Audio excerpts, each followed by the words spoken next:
Chapter 4, To Kill a Mockingbird, Reader's Digest Edition, Part 1. After many telephone calls and much pleading with his mother, it was decided that Dill could stay in Maycomb. We had a week of peace together. After that, a nightmare was upon us. It began one evening after supper. Dill was over, and Alexandra was in her chair in the corner, Atticus in his. Jim and I were on the floor reading. There was a knock on the front door, and Jim answered it and said it was Mr. Heck Tate. "Well, ask him to come in," said Atticus. "I already did. There's some men in the yard. They want you to come out." Atticus went out, and Jim turned out the living room lights and pressed his nose to a window screen.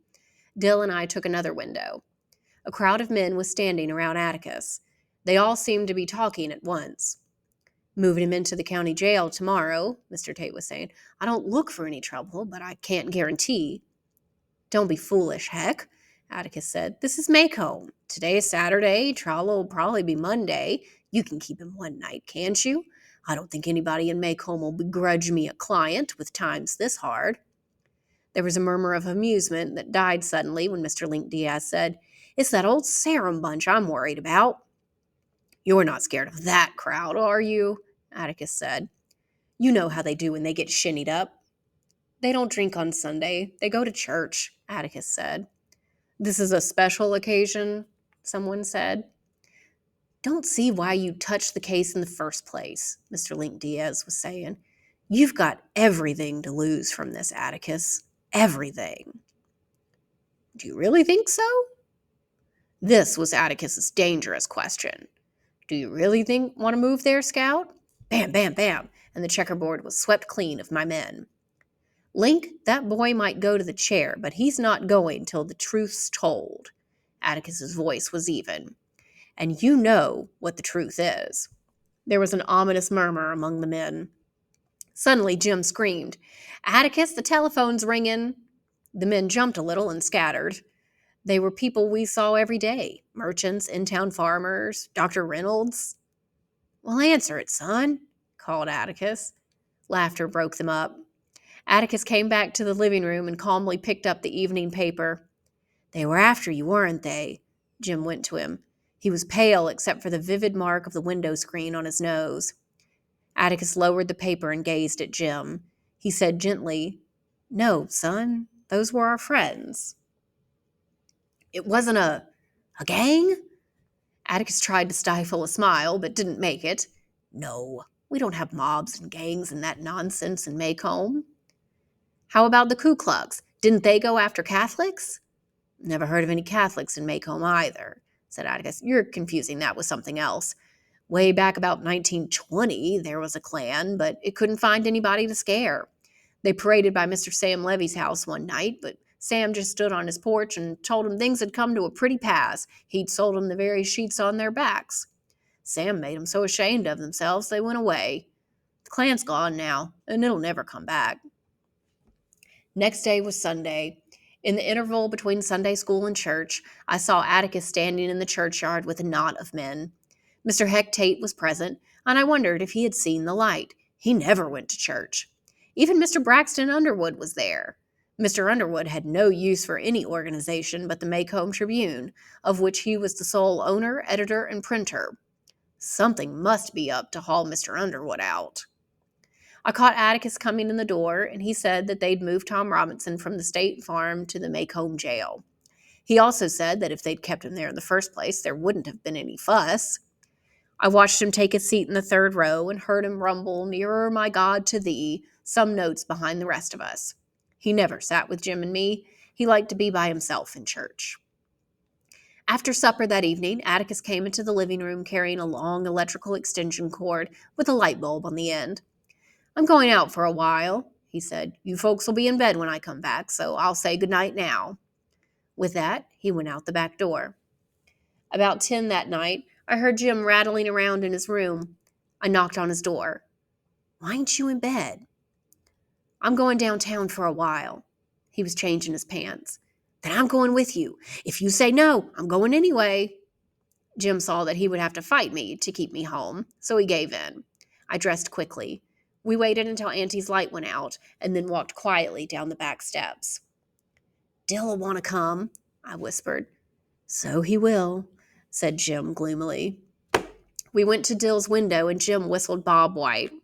Dill's face appeared at the screen, disappeared, and 5 minutes later, he unhooked the screen and crawled out.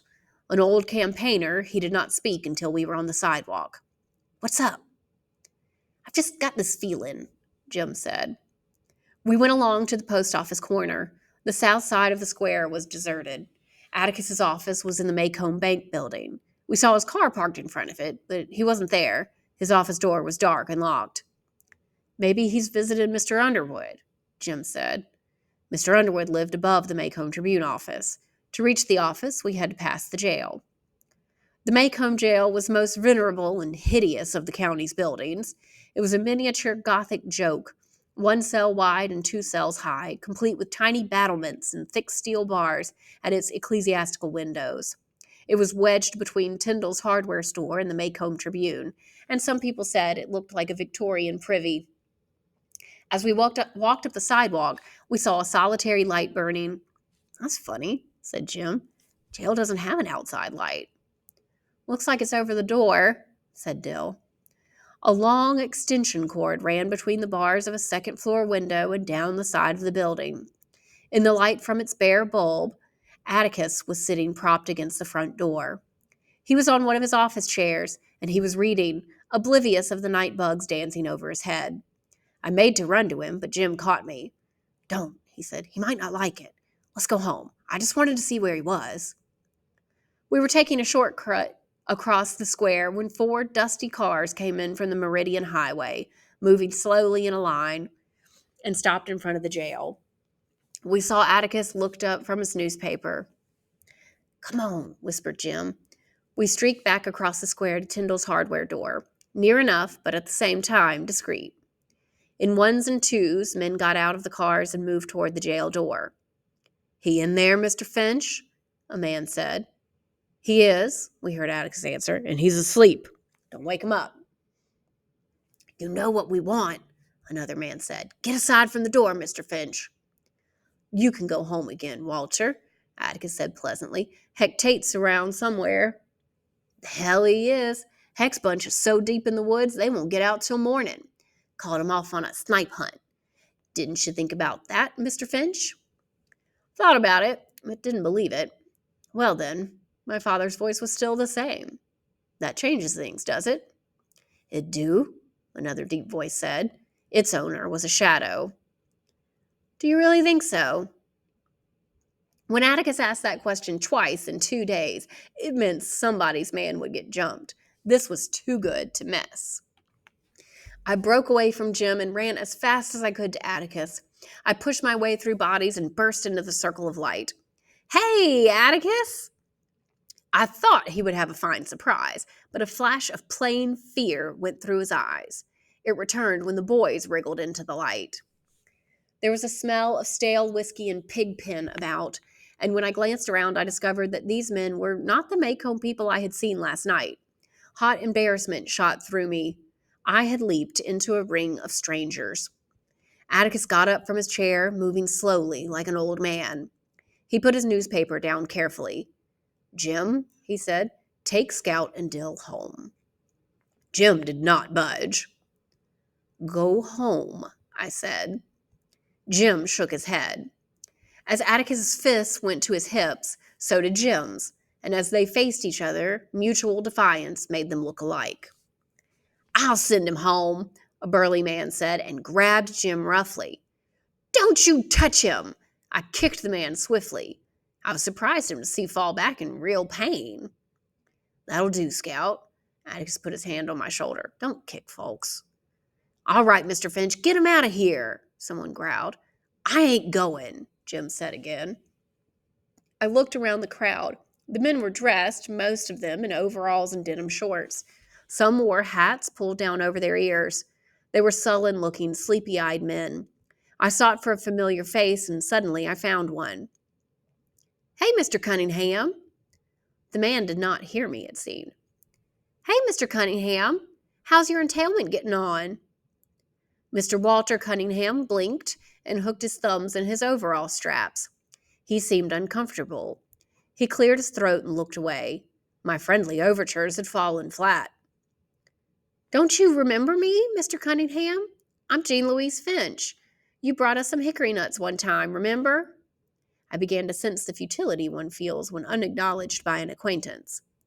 "I go to school with your boy, Walter," I began again. Mr. Cunningham was moved to a faint nod. "He's in my grade," I said. "We brought him home for dinner one time." Slowly, I awoke to the fact that the men were all looking at me. Some, including Atticus, had their mouths half open. I began to feel sweat gathering at the edges of my hair. I could stand anything but a bunch of people looking at me. They were quite still. "What's the matter?" I asked. Atticus said nothing. I looked around and up at Mr. Cunningham, whose face was equally impassive. Then he did a peculiar thing. He squatted down and took me by both shoulders. "I'll tell Walter I seen you, little lady." Then he straightened up and waved a big paw. "Let's clear out," he called. "Let's get going, boys."